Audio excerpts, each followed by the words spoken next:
Thank you, Mr. Speaker. We at Reform, a party that is alive and kicking, very much enjoyed your speech on Monday. You seem to be learning a very great deal from us. But can I encourage you, please, to go further as a matter of national security?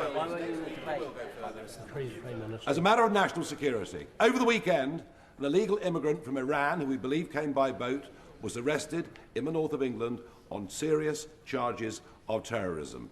Since the speech on Monday, 1,000 young, undocumented young males have crossed the English Channel.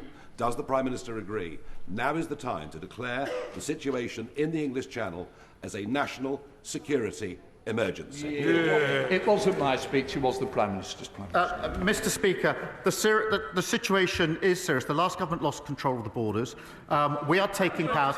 The Borders Bill, precisely to his point, the Borders Bill is the first bill to give terrorism-like powers to law enforcement, precisely so that we can get in before the crimes are committed, before people get to this country. That's why this is the most far-reaching provision ever for law enforcement to defend and secure our borders. And that's why it is extraordinary that he, of all people, voted against it. And sooner or later he's going to explain it.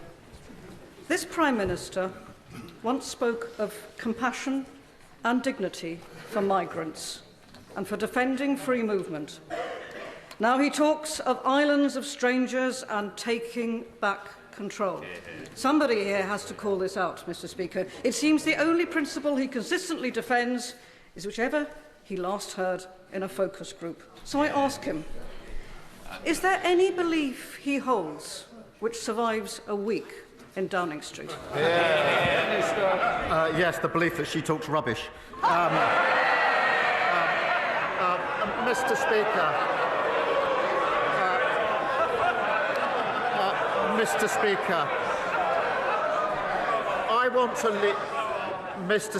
want to lead a country where we pull together and walk into the future as neighbours and as communities, not as strangers. And the loss of control of migration by the last government put all of that at risk.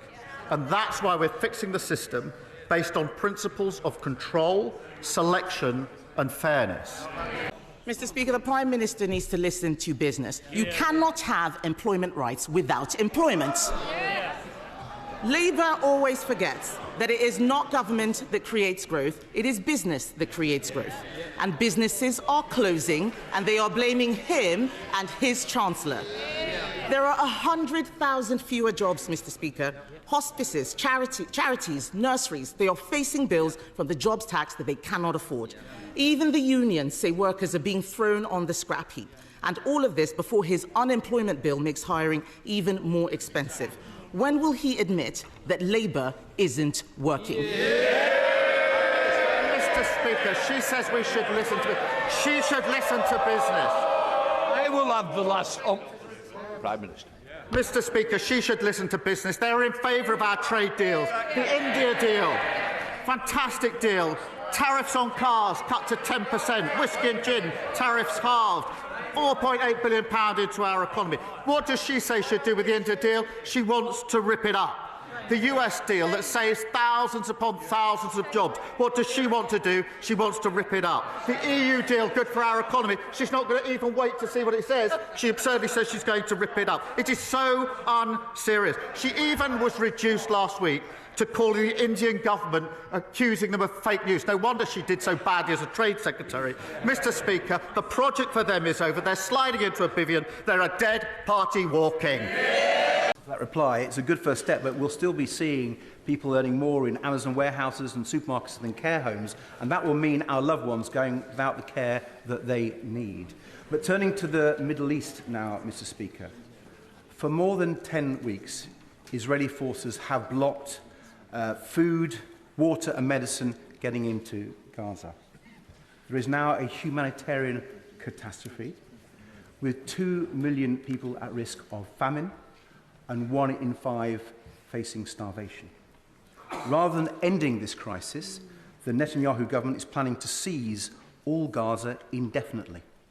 Now, I know the Prime Minister will agree that the blockade to Gaza should end, and I'm sure he would agree that it would be appalling if Netanyahu proceeds without escalation. But will he act now and pick up the phone to President Trump for a joint plan to recognise Palestine and get food, water and medicine into Gaza? Prime Minister. Well, I thank him for raising this because the situation in Gaza is simply intolerable and getting worse. And we are working with other leaders urgently to bring about rapid and unimpeded flow of humanitarian aid into Gaza, which is desperately needed, obviously alongside the release of hostages, and to get back to a ceasefire, and that work is going on through my team 24/7. I do believe that is the initial action that needs to be taken, but I still fundamentally believe that however remote it may seem at the moment, the pathway to a two-state solution is the only way for settled and lasting peace in the Middle East, and we will continue with our allies to pursue that path. The fact is, Conservatives reduced the deficit every year until the pandemic, more than doubled the personal allowance. We left 4 million extra jobs, tackled the post-pandemic inflation spike, and left the fastest-growing economy in the G7. Let's talk about what is happening today. Let's look at Beals, a 180-year-old department store in Dorset. They survived 2 world wars and the winter of discontent. But they couldn't survive this Labour government. Beals is having, and I quote, Mr. Speaker, a Rachel Reeves closing down sale. What does the Prime Minister have to say to all the people who have lost their jobs?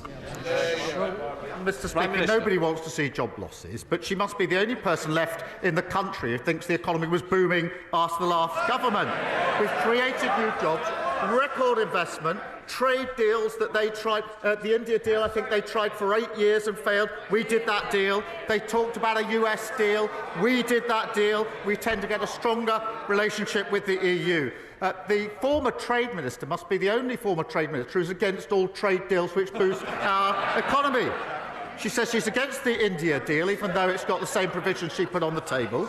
She's against the US deal, even though it saves thousands of jobs in car manufacturing. And, Mr. Speaker, most absurdly, she says she's going to rip up the EU deal when she hasn't even seen what's on the page.